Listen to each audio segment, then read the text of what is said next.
and good morning, everyone. I'm Juzer Ali and I'm on the Enterprise Modernization team at RDz Dr. Today we'll be talking about ZOS integration with RDz using HATS and Eclipse Rich Client Platform. So here's the agenda for our presentation today. I'll give you a brief introduction to my company and what we do, and then I'll give you an overview of integrating RDz with ZOS using HATS RCP, the benefits of such an integration, and what is required for this integration.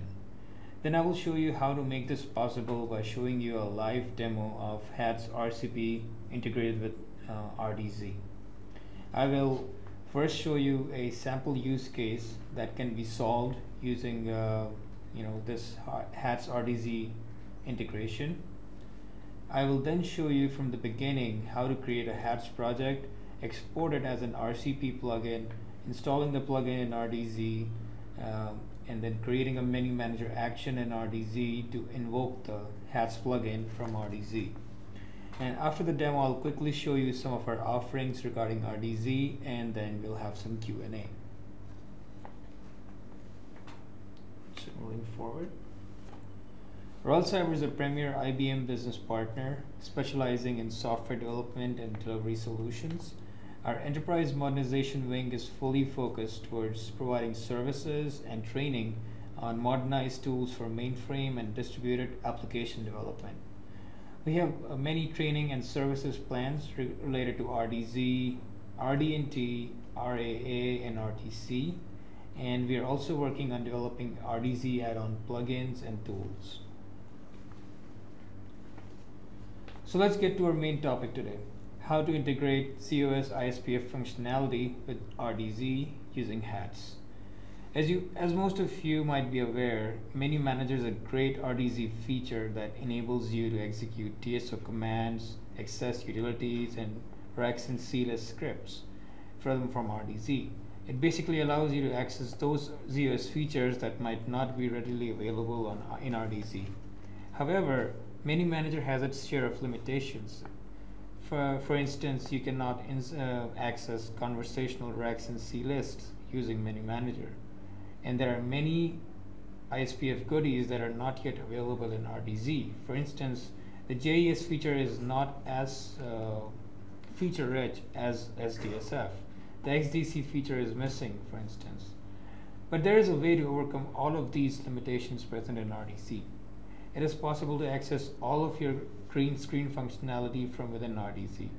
It is possible using a toolkit from IBM called Host Access Transformation Services, or HATS for short. HATS can be installed as a plugin for your rational application developer or rational business developer, and then it is available to be used as an Eclipse perspective. Using HATS, you can access any green screen functionality from RDz. Let's see how. HATS is a rules-based transformation engine which reads the 3270 stream coming from the host and transforms it into modern-looking GUIs. The graphical user interfaces can both be web-based or rich client-based. In our case, we'll be focusing on the Eclipse rich client-based interfaces. HATS allows you to customize the look and feel of your green screens completely and present them as modern rich interfaces with drop-down menus, radio buttons, calendar widgets, among others. It also allows you to customize your workflows by automating numerous keystrokes and hiding irrelevant information. So it creates a modern look and feel on the fly, so there is no need to change your underlying host application code at all. So basically, HATS provides you 3270 emulation with a fully customized look and feel. And this is how it works. If you see here, your HATS developer first creates a HATS RCP application and deploys the application as a plugin to an update site. Your RDz developers then access the update site and install the HATS plugin to their workstations. Next, your RDz developers run the HATS plugin on their own workstation to exchange information from the host. And as far as your RDz developers are concerned, they just have to click on Menu Manager action. And in the background, the Menu Manager action will invoke the HATS application and bring the required green screen functionality to the user. For instance, accessing SDSF in its native form from within inside RDz. These are some of the features that HATS provides. Screen customization. Screens can be customized in many ways. Valid value lists and pull down menus can replace text input fields. Value lists will also help users to avoid syntax errors. Then we have macros. Macros are really easy to generate in HATS and very powerful. You can skip and combine screens or enter data on behalf of the end user, and any series of keystrokes can be captured in the macro, and HATS provides full support for macros and includes a graphical macro editor as well.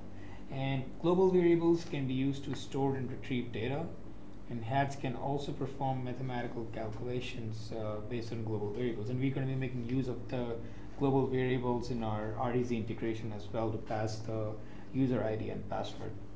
Then we can have tabbed folders in HATS applications for organizing a lot of data that can be collected from many different screens, so that you can present them on a single screen with multiple tabs. Then you have graphs to visualize your data, provide your data in a visual form. That HATS provides you a wizard to create real-time bar and line graphs, and it dynamically converts numerical data into graphs as well. And you can also add your custom business logic, because HATS can integrate with other Java-based applications as well. And using this custom business logic, you can call your business logic that can be residing anywhere, and you can have that as part of your HATS application as well. And HATS also offers local print support and native keyboard support for your graphical applications as well. And again, you might ask, why would I want to use HATS with RDz? The answer is that HATS gives you access to all of your ISPF screens, your third-party products like ADSO, your Conversational REXX and CLISTs. That is everything that's missing in RDz. The next question might be, how should I go about using HATS? And this is exactly what I'll be showing you in the demo today, but these are some high-level steps. You'll first install the HATS toolkit, which normally comes free with RDz licenses. Then we'll create a HATS project, and then we'll create the functionality that we want in RDz, something that's missing from RDz. For instance, accessing XDC, having the option to use XDC from RDz, or accessing SDSF in its native form. So we'll create that functionality in HATS. And then we can customize the look and feel of our HATS application, the GUI, which is completely optional. For example, if you want, you can have drop-down menus, or your company logo, or anything you want to appear on a HATS application. Then we'll test the functionality and roll out the plugin, which can be used by the RDz users. So before we move on to the demo, let's quickly see what's needed for you to be able to develop HATS applications and roll them out as plugins for your RDz developers. Besides having RDz, you'll need the HATS toolkit, which is free with RDz licenses. Next, you'll need either Rational Application Developer or Rational Business Developer, which is required for installing the HATS toolkit. And for creating HATS Rich Client Platform applications, you no longer need to install WebSphere Application Server. Okay, so with the introduction and requirements out of the way, let's see a demo of HATS and RDz in action. I'll now be launching my Rational Developer for System Z workspace.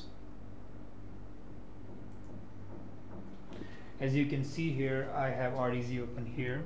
Now what I'm going to do is, I'm going to show you a sample use case that can be solved using the integration of RDz and HATS. For example, some users always say that they want the option of using XDC from within RDz. So what we did was that we created a HATS rich client platform application, and then we invoked it using RDz. So let's see, we've already created our HATS application, and now I'm going to invoke it using menu manager. So what I've done is I've created a menu manager action, and I'm going to use that action to call my HATS application. So for example, if I just expand any PDS here, let's just go here. I'm going to right click any member from within the PDS, and these are some of our menu manager actions. I'm going to go to the bad job tools where I've created the XDC menu manager action, and I'm going to click that. This presents you with an input screen. Just going to specify my logon procedure to DSO, and then you can enter the job name and the job ID. Once you provide these parameters, the HATS application will basically take you directly to the XDC page for this particular job. It's same like searching for the job in SDSF and then typing XDC, and then the panel you see in XDC will be presented directly with that panel. So I'm going to click OK here,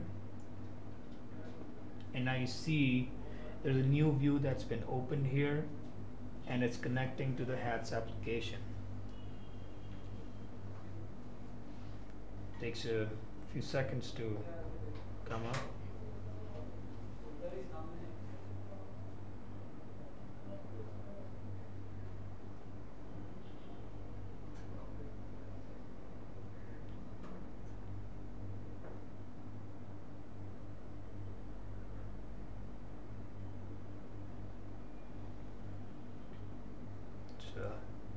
Fetching data from the network, so takes a few seconds.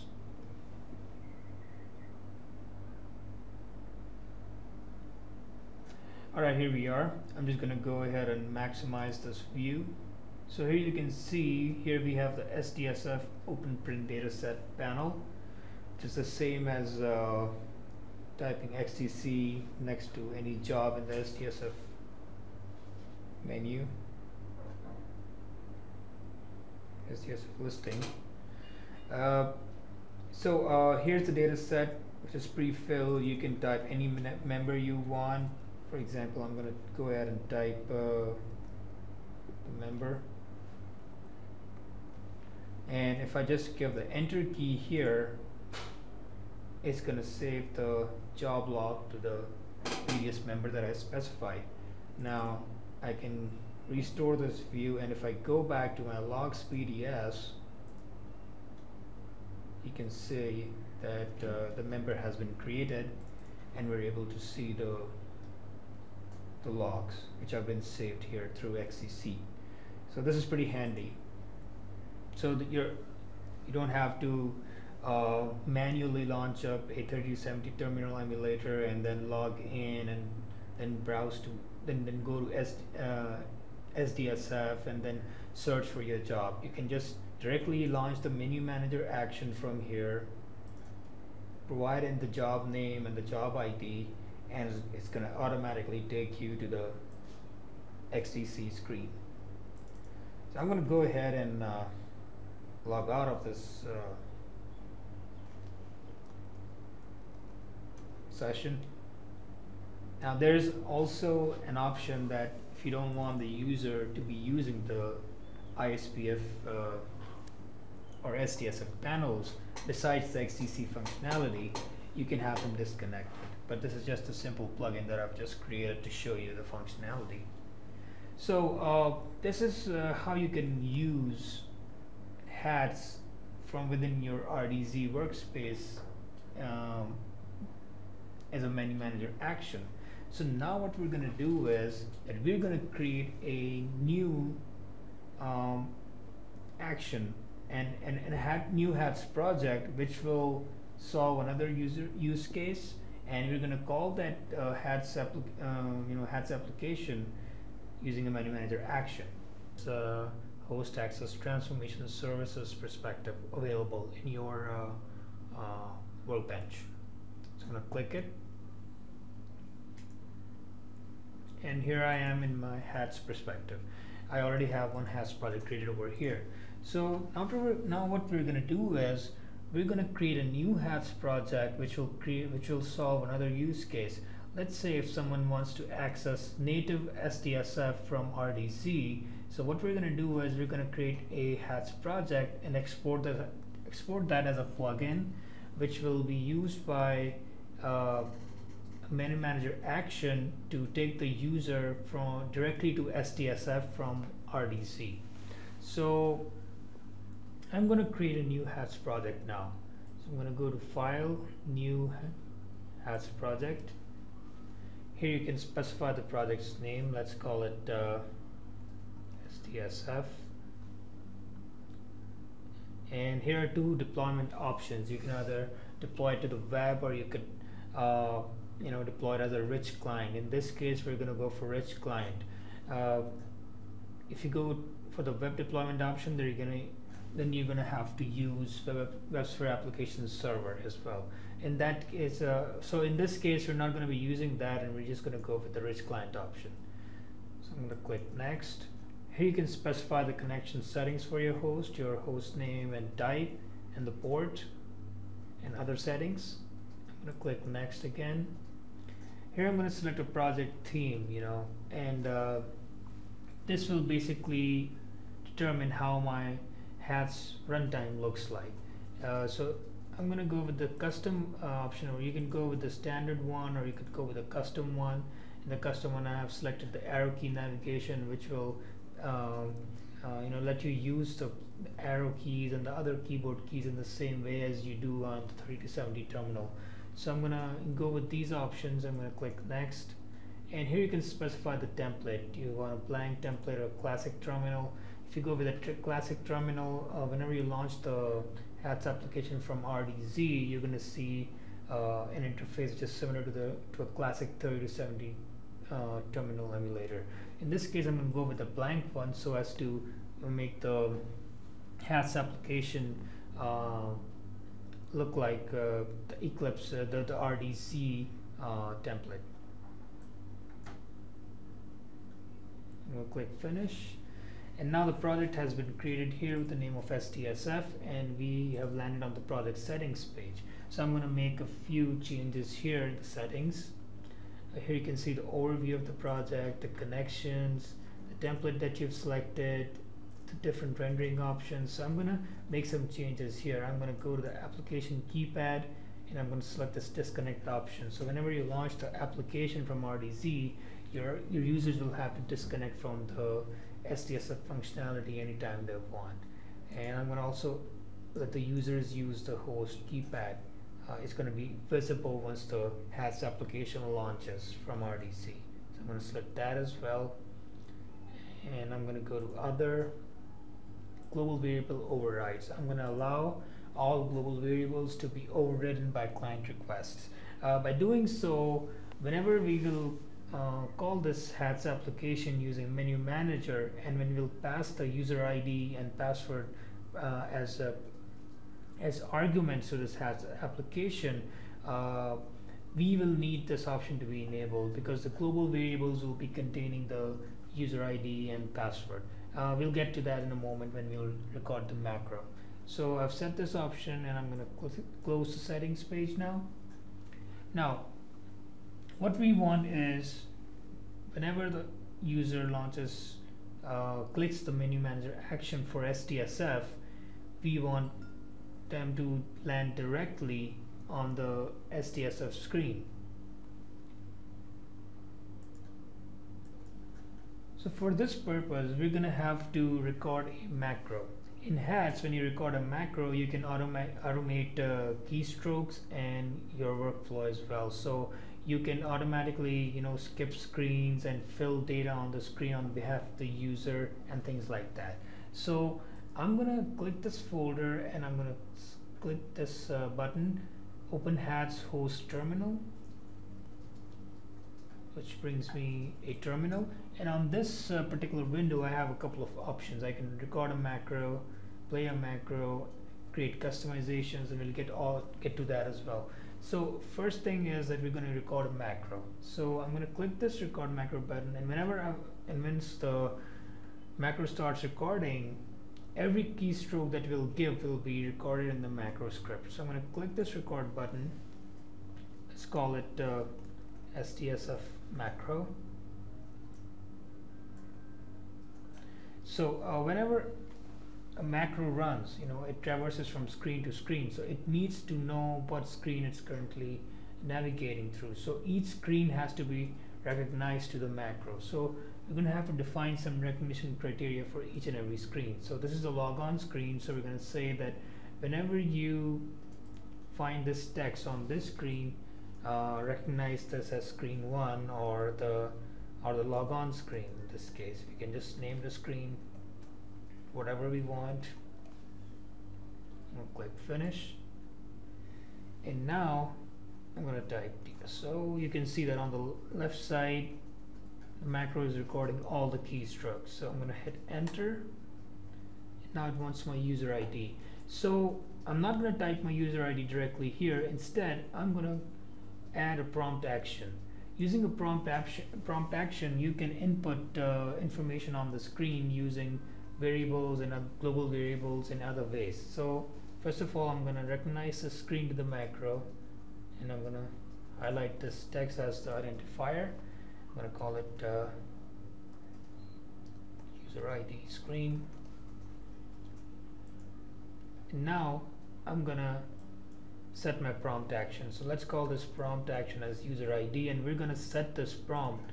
We're going to fill this input field using a global variable value, which will be called user ID. So this is a HATS global variable which will be containing the user's ID, the RDz user's ID, and it will be set once they click the menu manager action. So I'm going to click OK, and for the purposes of recording this macro, I'm going to have to provide the actual user ID here. I'm going to click OK and then enter, and now I have to give the password. So similarly for the password, we're going to create another prompt action. I'm going to recognize the screen to HATS. I'm going to call it password screen. It's a good thing to name your screen so that you can troubleshoot your macros later. So I'm going to call this prompt as password, and I'm going to set the prompt value to another global variable which will be containing the user's password, and we'll call it password. And we'll click OK, and for the purposes of this recording, we're going to have to provide the password. It's going to be masked. I'm going to click OK, and now I'm going to hit enter. So now I'm taking the messages screen. Now this can vary at different times. So what I'm going to do is, in order to traverse through all of the messages, I'm going to record a small loop that will hit the enter key until all the messages have appeared and the user is we're taken to the ISPF main panel. So I'm going to go and click this button, record a loop, and we're going to navigate to the screen where the looping will start. So we're standing on that screen, so I'm going to click next. It wants us to recognize the screen, so I'm going to specify any blank text, any blank string here.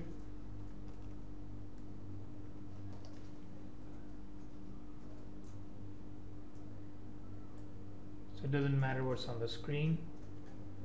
And now we're going to perform the actions that we want on the screen. So we just want the enter key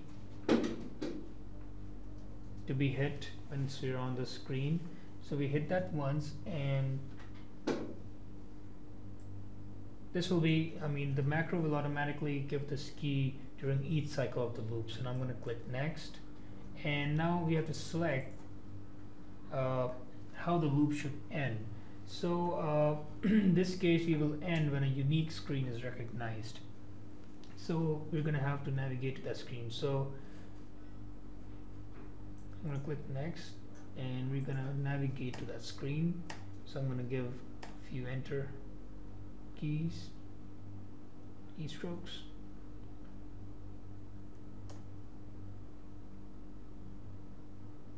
and we're finally on the ISPF primary option menu. So I'm going to click next to define this screen. Let's call it ISPF main, finish. And now we're going to continue recording the macro. So in this case, we want to go to the SDSF panel. I'm going to type SD and get enter, and I'll be landed on the SDSF primary option menu. So this is where we want our macro to end.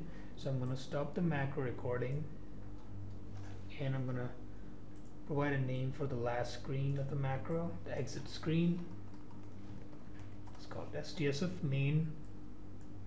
I'm going to click finish, and the macro has been recorded. So I'm going to save the macro, and I'm going to log out of this session. So we have recorded the macro that starts on the logon screen and then ends on the SDSF main panel. So let's test this macro out.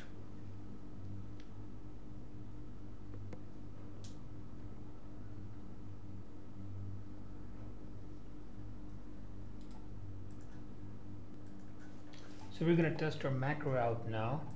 Macro has been recorded now, so what I'm going to do is I'm going to play this macro, and so when I run this macro, I'm going to have to provide my user ID and password. So in this case, I'm going to provide them, and as you can see, the macro is automatically traversing through all the screens.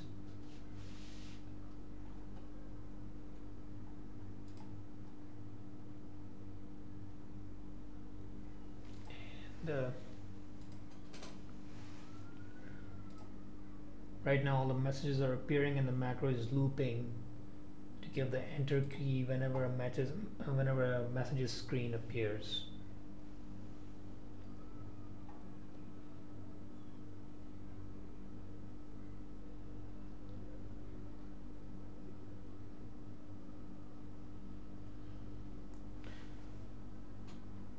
So here we are on the SDSF primary option menu, and this is what we wanted. So our macro is working fine.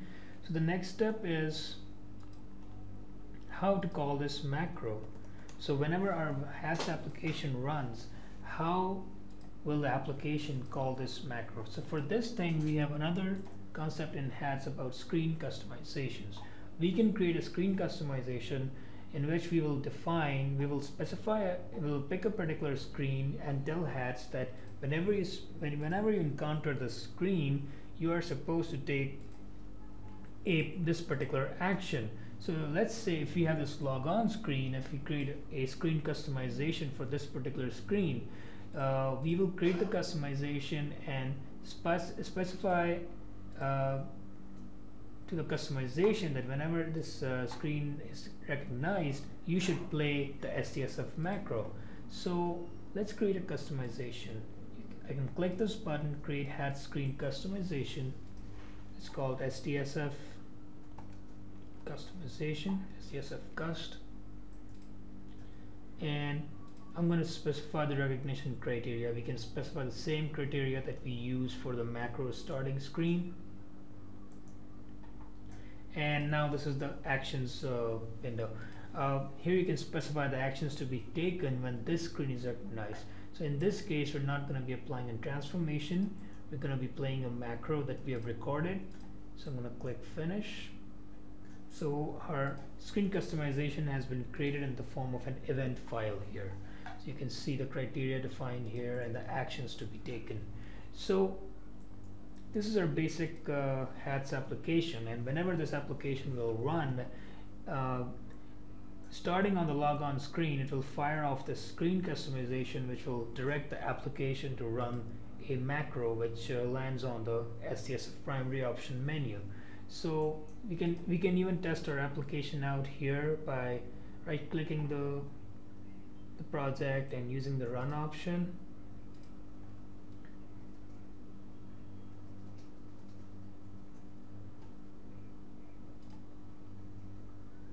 Just click run here,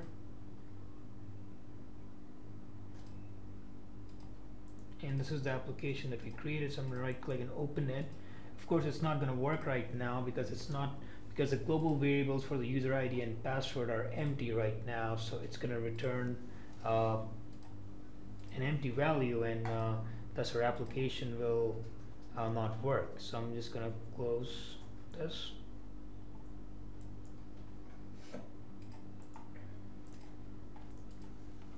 Okay, so we have created our HATS application, we have recorded a macro, created a customization in that, and now it's the time to call this application from RDz. But before we do that, we have to export this HATS application, this HATS project as a plugin. So what I'm going to do is I'm going to right click this HATS project and go to export and select the export feature. So we're going to have to export this HATS project as a feature. So we're going to have to create a new feature now, and I'm going to call it SDSF access,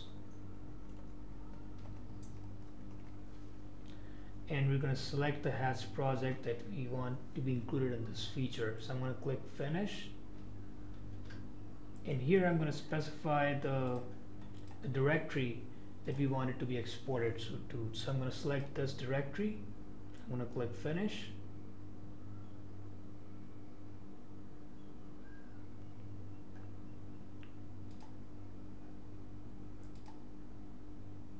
it's giving some errors, so I'm just going to go ahead and export it again.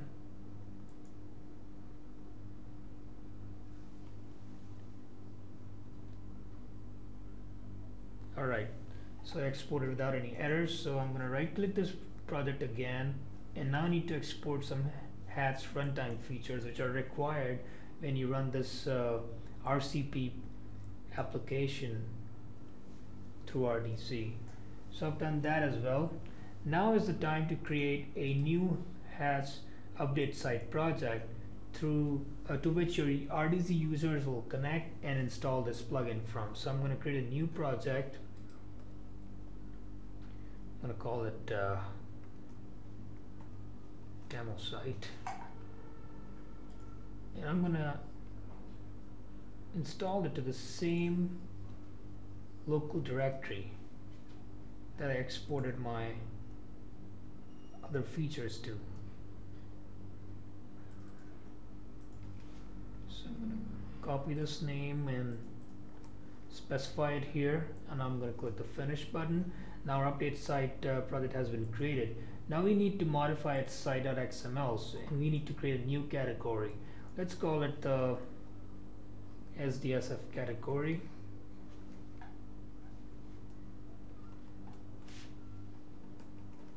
You can name it anything you want. And once the category has been created, you'll have to add features to this category. So the first feature will be the SDSF access feature that we just exported, and besides that we need to add a bunch of other features for it to for the whole plugin to work for any end user. So for this purpose I'm going to be importing some other features. Just going to type them.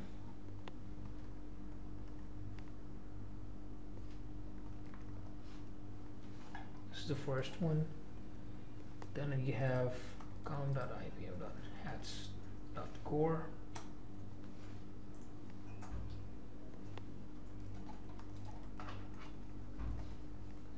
Common. A couple more.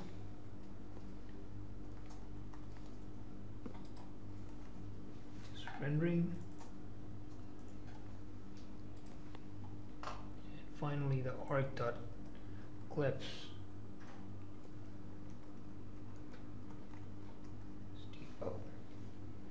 This is the final feature that we need to add. This is also available, this information is also available in the HATS info center. So we've created our update site now, and the last step is to just build all of these together, and then our update site will be ready to serve this plugin to any end users or any RDz users.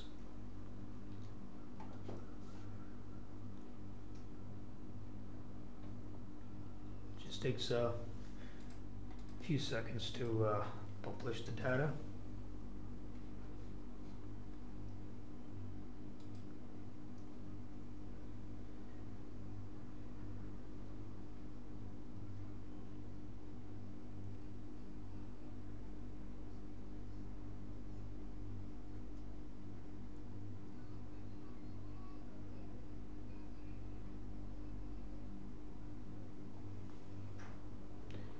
And it's done now. So we have created our update site project and created a new category and added features to this category, and then we have built all the features together in the update site. So now is the time to install this plugin in RDz. So what I'm going to do is I'm going to switch back to the COS projects perspective. I'm going to go to help and install new software. And now you have to specify that update site project repository. So I'm going to click local as it's located on my workstation. I'm going to browse to that directory. I'm going to click OK. And it says duplicate location because I already have this location in my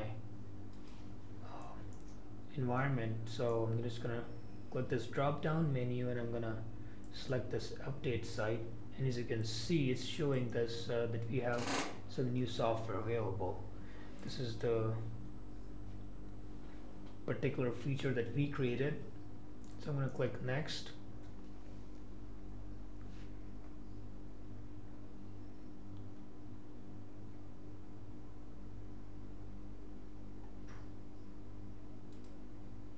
It says that some of the features are already present because I already have installed them, so I'm just going to click next. Okay, and now it's going to install that HATS plugin that we created.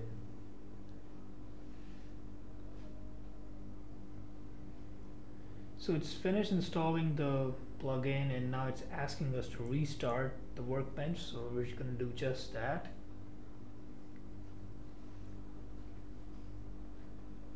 So as the changes to be applied properly.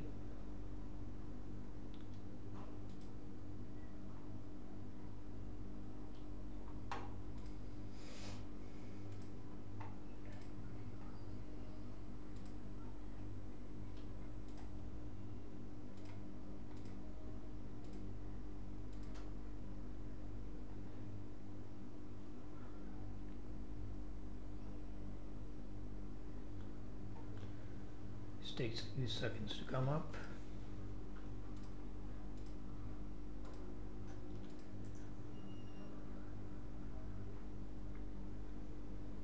Alright, so I'm back in RDz now, and now I'm gonna invoke this particular HATS plugin that we created. So we're gonna have to create a menu manager action that will basically call this HATS plugin. So let's go to Preferences in Menu Manager, Actions and Menus. I already have a bunch of menus and actions created, so I'm going to go to Patch Job Tools, and I'm going to right click and add a new action. I'm going to create a new simple action. I can call it just SDSF. Click next. Let's apply to all file types, and here we can give the command to invoke our HATS plugin using menu manager. So this is the syntax type HATS RCP equals, then we give the name of the HATS project that we've created. In this case, SDSF. And then we give the parameters to be passed. So in this case, we want to pass the user ID and password of the RDz user to be passed to the HATS application. So we're passing to the HATS application and we're setting the HATS global variable. So this is the syntax for the HATS global variable. We type HATS TV underscore as a prefix to the variable name that we, to the parameter that we're passing. The second one is the password, so HATS TV underscore password. And I'm going to select an existing action. First one. I'm going to click next and finish. I'm going to select this action. This action will be added to the Add Job Tools menu. And I'm going to click apply and OK.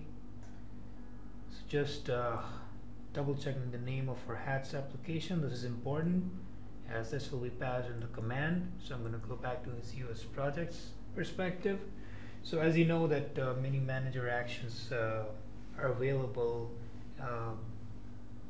in the remote systems view, the ZOS projects view, and a few others. So I'm going to go to this remote systems view and expand one of my PDS data sets, and right click any member, go to Batch Job Tools, and this is the action that we created in Menu Manager. So I'm going to click this action, and as you can see, it has opened up a new view, and in this view we'll be seeing the HATS application. So it's going to connect to the HATS application, basically run the HATS application in the background, and run the macro. The macro will accept the values from the menu manager action, the user ID and password, and then the macro will run through all the screens, and it will stop on the SDSF main panel. So it takes a few seconds to get there.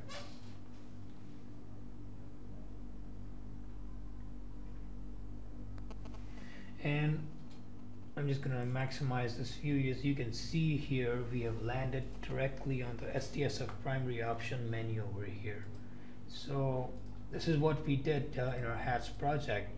We created customization that would run a macro as soon as the logon screen was recognized, and will run the macro that will navigate the user to the SDSF primary option menu. So here we are. Using RDz, we have created a menu manager action that calls a HATS application, which navigates the user directly to the SDSF primary option menu without having to log on manually to a 30-70 session. And of course, this is very basic, but lots of cool things can be done with this. Just like the XDC option, you can pass dataset member names and data sets and other information to your HATS application and macros, and do other stuff with that as well. You can even call your Conversational REXX scripts and CLISTs and other third-party products as well.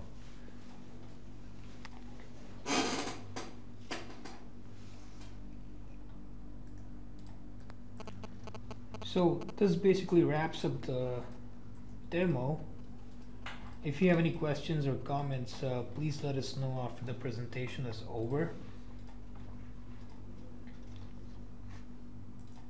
I'm just going to be going through a couple of more slides. I just want to tell you what we can offer in the area of RDz services. So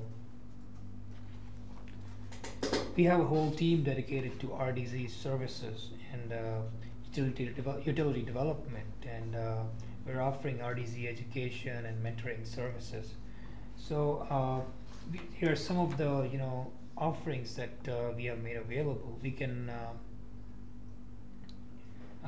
design a customized courseware according to your shop's environment. If you're using PL1 instead of COBOL and want to use RDz, we will provide you with a full course and lab materials to train your developers on the usage of RDz. And we also have different modes of training delivery as well. We can provide you on-site training, remote training delivered over the web, or we could just provide you access to our video training library, which is a very comprehensive set of videos on the usage and best practices of RDz. And our training also includes train the trainer services for preparing your lead developers to be able to train your teams internally. And SCM integration is a critical part in evaluating the success of any RDz rollout. And for this purpose, we provide RDz integration services with all the major SCM products like Endeavor, Changeman, Librarian, Panvalet, and even your home-baked SCMs as well. And this comes along with full course materials for your developers to fully understand how to use RDz with these SCM systems. And so our support services vary from training and mentoring to complete rollout planning and implementation. So this brings our presentation to a close, and if you'd like to subscribe to our RDz newsletters, or you'd just like more information on our video library, or you'd like to pass along any suggestions to us on what complementary RDz complementary solutions are a priority, please feel free to chat with us during this session, or send us an email. And we'd like to thank you for your time today, and we look forward to hearing from you soon. Thank you. Back to you, Jon.